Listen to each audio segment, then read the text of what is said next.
পড়ার কালকে আমাদের এগুলো দৌড়েছে ওরা বক বাজাচ্ছে। ফজর নামাজের পর আমার বক শুরু করে হচ্ছিল। আমাদের ছেলেবেলা আসলো না, খালি বক্সের সাথে লোক আসলো। ওরা একটু পাশে বসবে মানে ওর ধরছে লাঠি নিয়ে যাচ্ছে দেখে আর বক্স নিয়ে যেতে পারিনি। আর ওরা না থাকলো হয়নি, তাহলে বক্স নিয়ে গেল হয়নি। ওরা এখানে আমার কথাটা হচ্ছে যে মনে করেন আমি এখানে আমার দুই তিন আহ, 2-3 লাখ অথবা 20-30 লাখ টাকার জিনিস আমি নিয়ে যাচ্ছি এখানে আমরা বর্তমানে।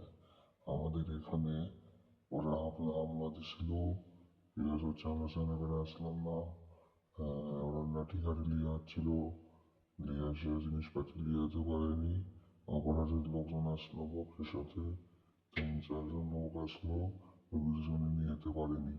ওরা এই কাম কিসের জন্য করলো সেই জবাবটা চাই। আর সবাই একটু দেখবেন ওদের দিকে, ওরা বাড়াবাড়ি করতেছে। ওরা কি এমন এসে গেছে, আজকে আর দোষ কালকে ওর দোষ, বদনাম দেয় মানুষের নামে। প্লাস হচ্ছে যে আপনার ওরা এমন কাম করছে মার খাওয়ার কাম। ওরা কিসের জন্য বদনাম দিবে আমার উপর।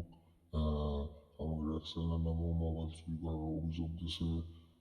কিসের জন্য দিয়েছে, ওরাই তো চোর। আমাকে বক্স চুরি করতে আমি ধরা পড়ছে হাতে নাতে।